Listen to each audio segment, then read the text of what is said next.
The strongest of the 12 demon moons and the second strongest demon in the show, Kokushibo plays an antagonistic role in DemonSlayer.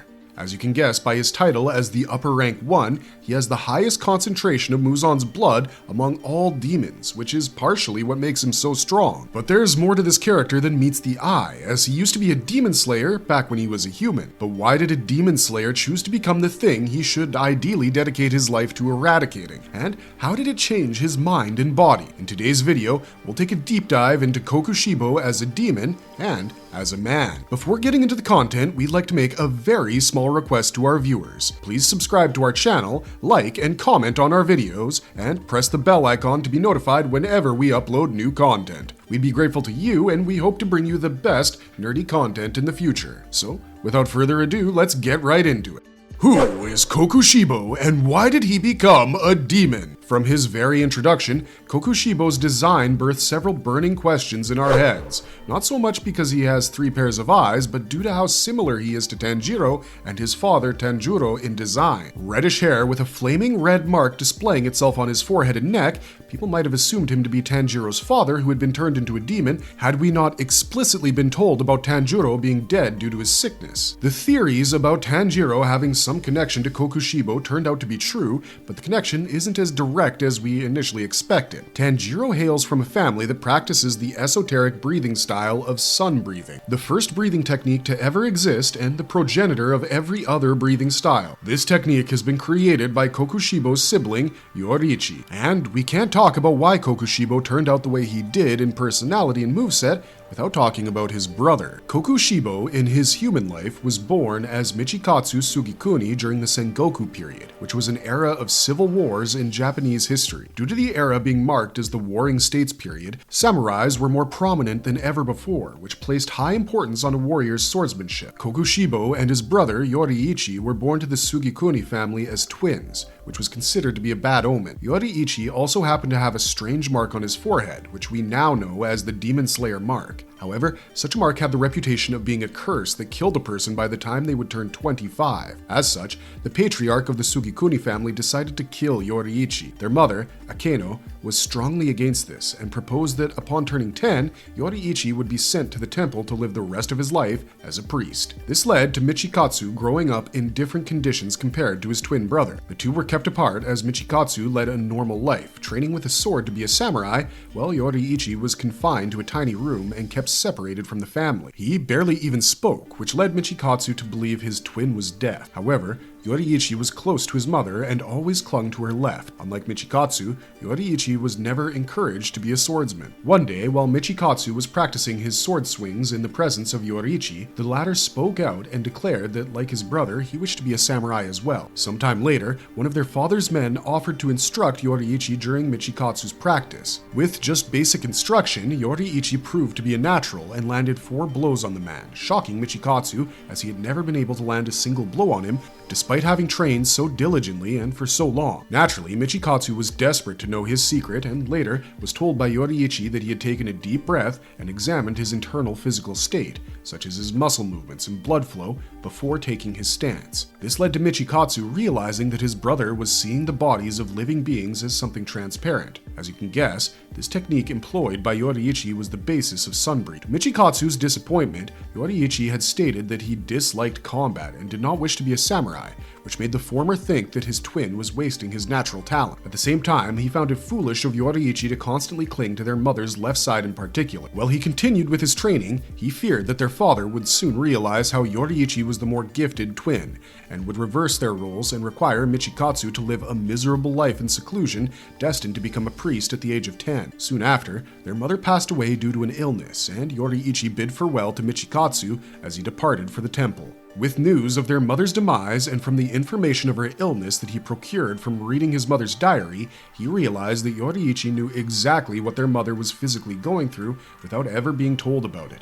She suffered from an illness that had weakened her entire body, but in particular the left side of her body. Yorichi would always cling to her left, not because he was a pathetic little boy who needed to stay stuck to his mother, Michikatsu thought, but because he was supporting his mother's fragile side with his own body. This allowed Michikatsu to realize that not only was Yorichi naturally gifted, but he was a genius in mind, body, and soul. Naturally, his flickering envy towards his more talented twin skyrocketed. Prior to this, Michikatsu never despised his brother. He was jealous and at times had negative opinions of him, sure, but he wasn't that desperate to one-up him. However, the accumulation of the aforementioned incidents combined with Yorichi's battle-averse nature led to Michikatsu wanting Yorichi to die. The realization that he could never surpass Yorichi led to Michikatsu hating him. Several years later, Michikatsu became a samurai, got married, and had 2 children. However, his family fell victim to a demon attack when their entire camp was annihilated, while Michikatsu was the only survivor. Soon enough, Yorichi arrived at the site of action and quickly killed the vicious demons to rescue his brother.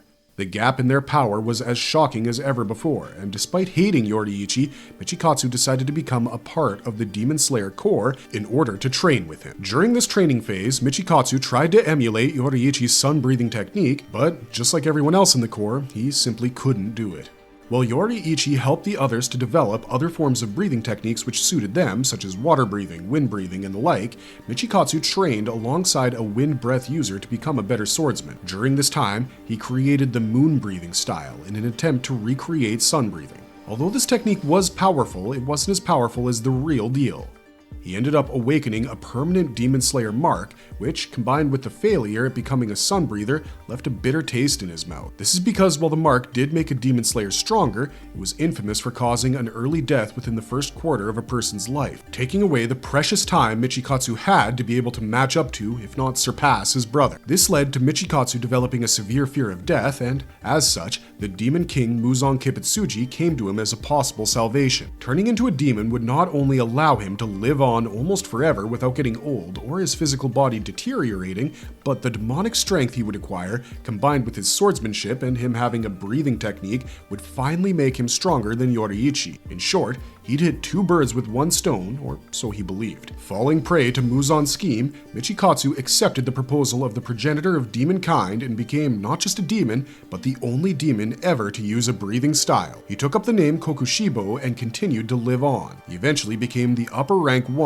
among Muzan's 12 demon moons, making him the strongest among all demons barring Muzan himself. He retained his position as the strongest among the moons, while his human name was lost to history. Meanwhile, the sun-breathing technique was passed down from one generation to the next, with very few people ever being capable of it. By the time the Taisho era rolled in, Tanjiro's family had inherited the esoteric technique and were the only family who possessed that knowledge, which is how Tanjiro is connected to Yorichi and by extension Kokushibo, despite the protagonist not hailing from the same bloodline as the Sugikunis.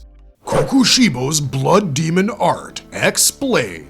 A demon's blood demon art is generally conceived as a result of what they did as a human. For example, Nezuko was a member of the Komodo family that had inherited the sun-breathing technique. As a result, her blood demon art allowed her to explode her blood into flames. Similarly, Akaza was a Soryu martial artist in his human life, and so his blood demon art revolved around the same. In the case of Kokushibo, his blood demon art was used in conjunction with his moon breath, making his swordsmanship far more lethal. This also meant that as a moon breather, he probably wasn't as strong with his sword as a human as he was as a demon, and if any other human hypothetically did become a powerful user of the moon-breathing style, their ability would not be as effective as Kokushibo's. The upper rank 1 possessing an elongated flesh katana also added to his strength. His blood demon art, although not as unusual as Nezuko's, which can harm demons and not humans, was still pretty unique due to its aforementioned combined usage with a breathing style. The elemental imagery that we see when a DemonSlayer performs a breathing technique is an illusion. Sun breathing doesn't create flames, water breathing doesn't create water, mist breathing does not create mist, you get the drill. We think it does because the sword techniques emulate the movement of these elements,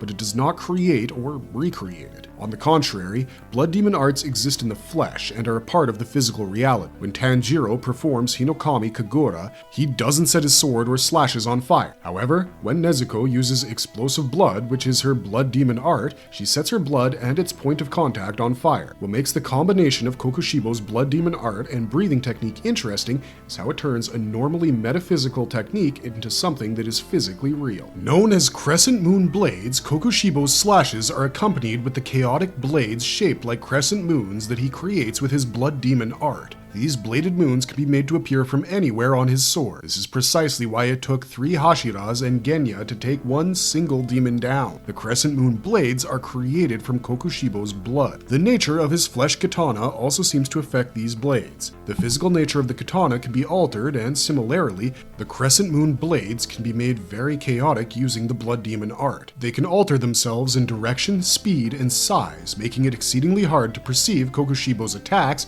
due to their unpredictability. They don't have a pattern that a DemonSlayer can read to counter, as Kokushibo can alter the pattern at whim. He does not even need to swing his katana to use his blood demon art. All it requires is for the flesh katana to be unsheathed. Kokushibo can also manipulate the range and the shape of the slashes he does create with his katana. What are some of the unique techniques of moon breathing that Kokushibo uses? Kokushibo is the only user of the moon breathing style. Since moon breathing was invented as a result of Kokushibo or Michikatsu trying to emulate sun breathing, it's technically a derivative of sun breathing. Instead of mimicking the sun, it mimics the phases of the crescent moon as it waxes and wanes. The corresponding swordsmanship requires the user to perform sword slashes that follow the patterns of the crescent moon. Kokushibo's moon breathing has 16 forms, which is the highest number of forms among every breathing technique. Because he became a demon and lived a very long life, he had the time to develop a vast number of forms all by himself. No other demon could achieve a similar feat despite their long lifespan, since they didn't use breathing styles.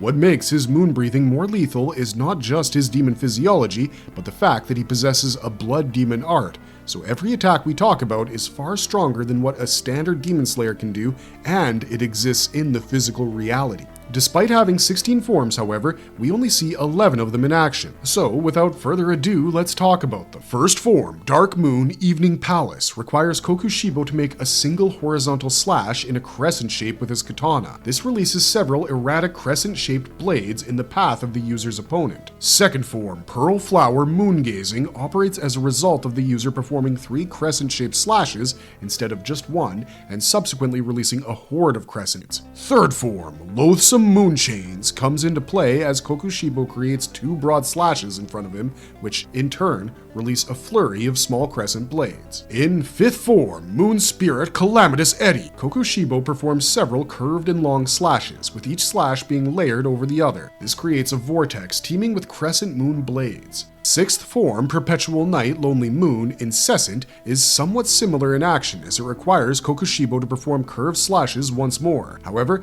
the attack has longer range, and instead of creating a vortex, it releases a barrage of crescent moon blades that cut through the surroundings, causing large-scale damage. Seventh form, Mirror of Misfortune Moonlit, brings Kokushibo's flesh katana into play, with the user creating a frontal slash that in turn branches out into several horizontal curved slashes that move outwards. Such an attack is capable of taking out several birds with one stone. Every attack following this employs the usage of an altered version of Kokushibo's flesh katana. With 8th form, Moondragon Ringtail, Kokushibo makes a massive long-range curved slash which leaves chaotic blades along the path of the attack, making it nigh impossible for the opponent to close in on the user.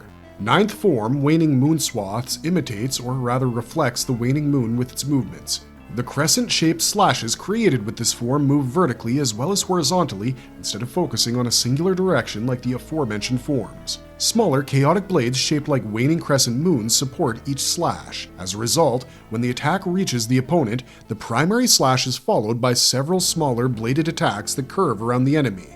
10th form, Drilling Slashes Moon Through Bamboo Leaves, is a simpler attack that requires Kokushibo to release a 3-layered slash, with each slash being made up of his crescent moon blades. 14th form, Catastrophe 10-Man Crescent Moon, is an attack focused on creating a huge whirlpool of large slashes which can cut anything that either gets caught in it or gets in its way. It doesn't involve the usage of crescent moons and is a commonly seen sword technique across several anime. notably Zoro's Tatsumaki attack in One Piece. Finally, 16th form Moonbow Half Moon is performed by Kokushibo, bringing down 6 huge slashes from above, with each slash creating a crater at the point of impact. This means that, unless avoided, this form can decimate the opponent, which is made worse by the fact that Kokushibo has impeccable speed. Why does he have 6 eyes? What exactly does the power of 6 eyes grant Kokushibo? Can he see weaknesses in his opponents? The ability to manipulate flesh isn't unique to demon kind. Every demon has been seen manipulating their flesh, as we see them growing out horns, turning into pots, merging with a train, and so on and so forth. But particular types of flesh manipulation can be unique to particular demons. In Kokushibo's case, it's him possessing 3 pairs of eyes. We've seen demons have several limbs, so Kokushibo having 6 eyes isn't that shocking. What's interesting here is not how Kokushibo has 6 eyes, but why he manipulated his flesh to create so many of them in the first place. And it all ties back to his desire to surpass Yorichi. In this Swordsmith Village arc, we witness Yorichi Type 0, a puppet modeled after Yoriichi Sugikuni that Tanjiro trains with to get stronger. With the original swordsman being so far above anything anyone has witnessed ever before, it was impossible to replicate Yoriichi's movement with a puppet that has 2 arms. So, it was designed to possess 6 arms to somewhat be able to emulate the Sunbreather's moves. Based on the same logic, Kokushibo might have manipulated his flesh to have 6 eyes, since that would allow him to perceive his brother's movements better in battle. His brain processing power, which was allegedly better as a demon, would also allow him to process all the information procured by all 6 eyes more effectively. Can Kokushibo regenerate from decapitation or complete dismemberment? As a demon, Kokushibo can obviously regenerate. As the upper rank 1, his regeneration is the second best in the world after Muzan's. He's faster than both Doma and Akaza in the field and can instantaneously grow out his dismembered organs. However, no matter how good a demon's regeneration is, getting decapitated seems to be one of their 2 main weaknesses. The same cannot be said for Kokushibo, as the Wind and Stone Hashiras did manage to cut his head off with their Nichiren swords, and yet Kokushibo was able to regenerate his head pretty quickly. Despite the ridiculous feat, it's not something natural for demons, so the regeneration came with its drawbacks. After regrowing his head, Kokushibo's regeneration became unstable, and he acquired a monstrous form. This new body also made his mind somewhat unstable, and Kokushibo ended up dying as his body below the neck went on to disintegrate while he failed to heal or regenerate himself due to his disturbed state. How can a demon retain a DemonSlayer mark? Does it offer any advantages or disadvantages to Kokushibo? While several DemonSlayers in the story have awakened their DemonSlayer marks, very few of them have a permanent mark. Yorichi was born with one, Tanjiro had a permanent mark, Tanjiro's father possibly would have had a permanent mark had he become a DemonSlayer, and Kokushibo had awakened his mark to be permanent. Permanent marks are generally acquired by those who utilize the sun-breathing style, which Yorichi, Tanjiro, and Tanjiro are capable of. Kokushibo, however, can't perform sun-breathing, and yet had a permanent mark.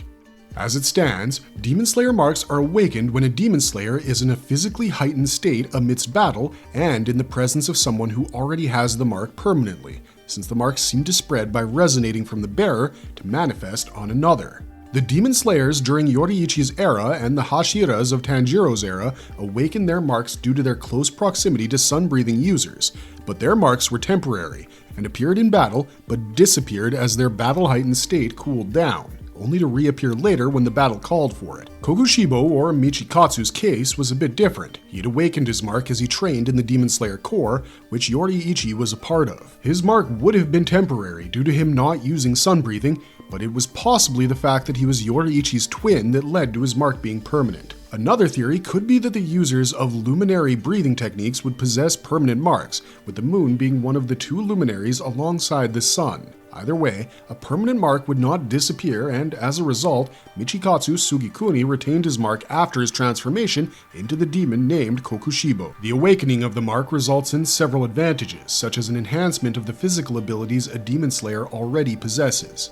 A bigger advantage would be an access into the transparent world, where a DemonSlayer can see through living bodies. This allows them to assess their opponent's strengths, weaknesses, movements, and predict their attacks.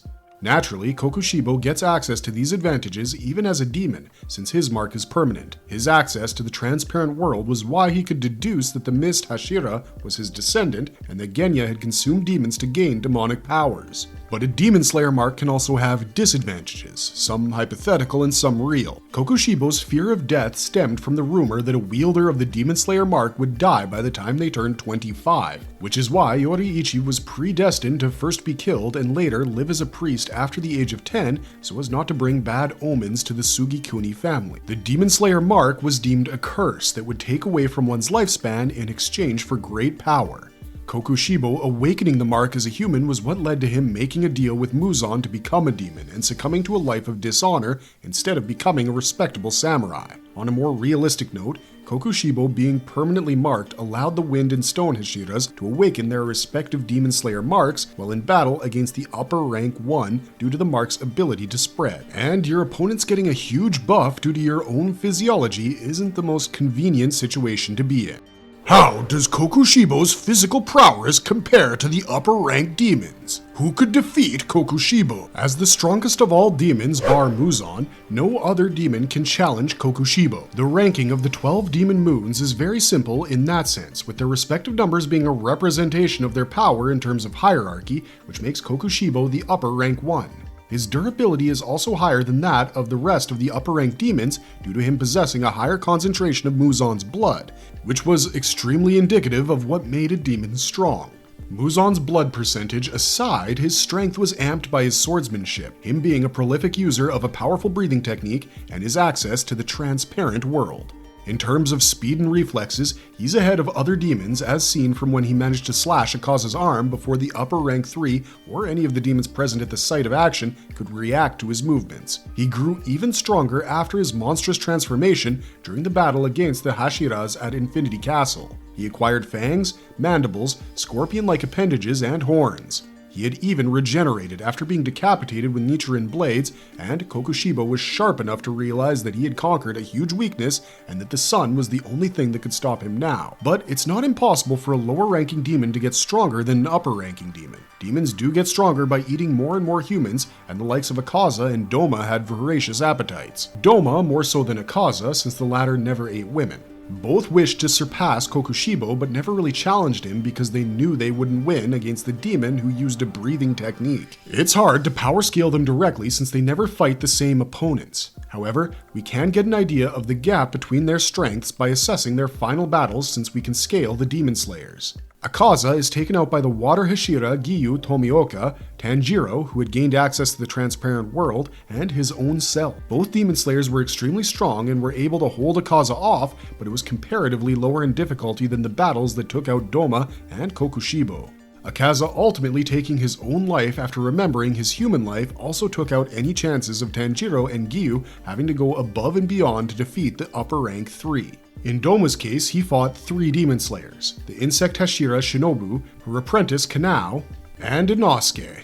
While all 3 of them were very powerful, with Shinobu and Kanao having great speed and Inosuke having great senses, Shinobu had to sacrifice herself by being absorbed into Doma in order to weaken him from within using Wisteria. Kanao had to sacrifice the majority of her vision as she used the final form of flower-breathing Equinoctial Vermilion Eye, which took her visual senses to the highest level. Giyu and Tanjiro's fight against Akaza was not as physically taxing for the DemonSlayers in comparison to those who fought Doma, and although Giyu is stronger than Shinobu, it does not negate the fact that Doma had to be weakened with poison first. Kanao, Shinobu, and Inosuke did not need to awaken their marks as a result, while Giyu did so against Akaza. But once again, one would need to be in the presence of a mark bearer first, and the battle against the upper rank 2 took place in the absence of such a bearer. In the case of Kokushibo, however, it was an extremely difficult fight. The Stone and Wind Hashira ended up awakening their marks due to Kokushibo possessing the same. Naturally, they gained access to the transparent world and turned their Nichiren swords red. Kokushibo was even able to deduce that the 2 of them had peaked.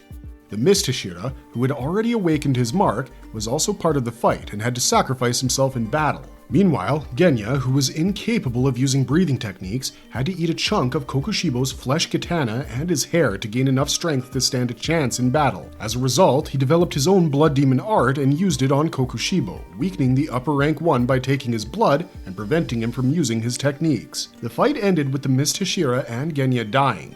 The Wind Hashira managed to survive after almost dying, while the Stone Hashira passed away not long after, but that was due to the subsequent battle against Muzan. The fight against Kokushibo might have weakened him, but it wasn't the direct cause of his death.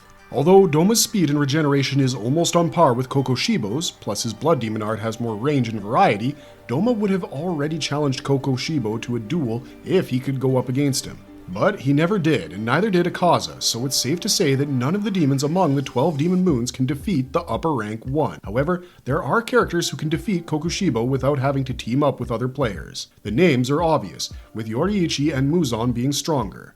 Muzan is the Demon King, and him being much stronger does not need to be explained. And Kokushibo was a demon in the first place to outdo Yorichi, and was still weaker, even when Yorichi was 80 years old and Kokushibo was a demon.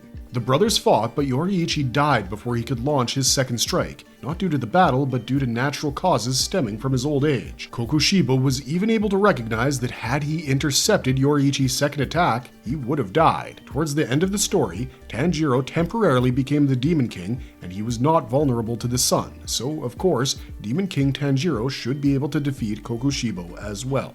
How does Yorichi's strength continue to affect Kokushibo's actions and mentality? It doesn't take a genius to see the complex relationship Kokushibo has with his human past. What makes it so complex, however, is Kokushibo possessing a combination of feelings towards Yorichi due to his strength. Initially, he would go against his father's protocol to meet Yorichi, who was restrained to a 3-tatami room. He would get scolded for this, but he'd do it anyway. He even gave the boy an untuned flute as a gift. He felt bad for Yorichi's life circumstances and cared for his brother, but also thought he was a pathetic little boy for always clinging to their mother. This changed when Yorichi proved to be a natural when it came to swordsmanship, which subsequently made Kokushibo, or Michikatsu, feel inferior. He began to fear that his father would go on to pick Yorichi after acknowledging his natural talent and send Michikatsu to the 3-tatami room and the temple to be a priest. This escalated once he realized that Yorichi was a genius who could see through living objects, which is why he clung to their mother's left side to support her weak body. Yorichi, treasuring the untuned flute and not wanting to be a samurai despite having natural talent, irked Michikatsu's jealousy even more. He hated his brother, he pitied his brother, and most importantly, he wanted to be like his brother. The incident where a demon destroyed the camp where an adult Michikatsu resided in was the final straw. In the aftermath of the attack, Michikatsu was the only survivor, and the demon was finally killed by Yorichi, who did so with ease and apologized for arriving so late. Keep in mind, this was Michikatsu and Yorichi meeting after more than a decade, and Michikatsu's first impression was that he was still not nearly as strong as his brother. Instead of succumbing to his envy, however, he decided to become a DemonSlayer and train alongside Yorichi to get stronger. Not long after, he awakened the dreaded DemonSlayer mark and began to fear for his life. A life where he would never be able to match up to Yorichi, which led to Michikatsu embracing demonhood for a long life and greater power. But this proved to be fruitless as well, since Yorichi lived until 80, almost defeated his demon form Kokushibo in battle as a human, and died of natural causes. During this time, Kokushibo's body was still at its physical peak, but Yorichi was frail and old. Of course, Kokushibo feels miserable, and his inferiority complex gets worse than ever, but it's not like he doesn't care for his brother or doesn't harbor any love for him. Following Yorichi's death, Kokushibo cries and takes back the untuned flute he had given to his twin as children, treasuring the gift for centuries as a memento. Moving forward to the final battle at Infinity Castle, Kokushibo's fear of death still exists, with him encouraging his descendant Muichiro, or the Mist Hashira, and Gyome, or the Stone Hashira, to turn into demons in order to live long and hone their skills. He doesn't understand why they would not want to become a demon and bypass the curse of the DemonSlayer mark, and he doesn't understand the value of mortality in humanity, all due to his inferiority complex stemming from his intense envy. He is eventually decapitated, but he manages to regrow his head as well. Adopting a monstrous and grotesque form, Kokushibo is satisfied because he has just overcome a huge weakness as a demon. The only thing that stands in his way now is sunlight, and bar that, nothing in the world can kill him. If he were to fight a prime Yorichi, even he wouldn't be able to kill Kokushibo, since the latter can regenerate his head. And if the battle resulted in Kokushibo eventually finding himself under the sunlight, he would die due to the sun, and not due to Yoriichi's blade or skill. However, things shifted once he saw his reflection in Sanemi's blade. He observed how monstrous and ugly he had become in his pursuit of outdoing or at least matching his brother in a long but dishonored journey to avoid death. Meanwhile, his goal as a human child was to become a samurai, who were known for their honor and for following the Bushido. Such a person should never be a monster. This leads to Kokushibo reliving an old memory of a conversation with Yoriichi, where they spoke about their desire to be a samurai. He saw Yoriichi in the vision, his calm and human appearance shielding his lethal strength, and asked him if this is what a samurai should look like.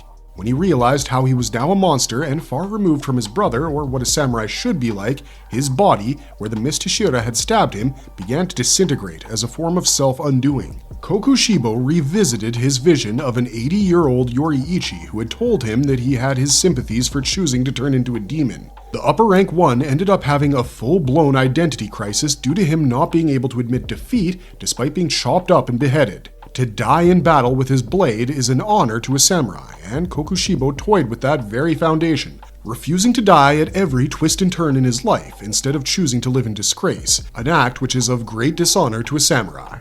In the end, Kokushibo realized how pathetic he had become, how he became a demon who ate humans and lived for centuries, avoiding death, just to become someone like Yoriichi, not just in strength, but as a man. Unfortunately for Kokushibo, he realized that he failed at both as he was reduced to ashes. Is Kokushibo immortal? Yes, but no. He can continue living for centuries without any physical deterioration since demons age ridiculously slowly, if at all, at least when they eat human flesh. Demons cannot die of natural causes such as illnesses, and the same applies to Kokushibo. However, he can be killed by DemonSlayers, Muzan, and via exposure to sunlight, just like any other demon. He did manage to stay in his prime for centuries after becoming a demon, but he was never immortal and continued to battle with his fear of death, which ultimately led to him destroying himself in a way. Can Kokushibo reproduce? Can he have children? As a human, Kokushibo had a wife and 2 children. As a demon, however, his physiology, although humanoid, should be different. We have never seen instances of demons reproducing with demons or humans. It is possible that Muzan had manipulated his flesh to reproduce with human women, to live in a society as a common man, but we also found out that the kid he was pretending to be the father of was adopted. With Muzan creating the demons, he probably made them incapable of reproduction, since he wanted every demon to prioritize him first and foremost, since he needed the demons to find the blue spider lily, which would allow Muzan to conquer the sun. With a family, the priorities of a demon would change, since we know that although they are malicious in nature, they're not incapable of having feelings. And although demons can manipulate their flesh, Muzan might have ensured that they do not have the power to alter their organ systems. In conclusion, every demon, including Kokushibo, is most likely sterile due to the method of their creation. Marvelous verdict! Kokushibo makes a great impression at first with his design and his status as the upper rank 1. To know that he's the bearer of a DemonSlayer mark and uses a combination of the moon-breathing style and a blood demon art makes him even more interesting, and you don't assume him to be a product of a terrible case of inferiority complex. But how he's presented to us and how he turns out to be contrasts starkly from one another, as Kokushibo proves to be weak-willed and someone we can't decide if we should feel sorry for or find them pathetic. With that, today's video comes to an end. What are your thoughts on Kokushibo? Did you like this video? Let us know down below in the comments, and until next time, thanks for watching, stay safe out there, and have a marvelous day.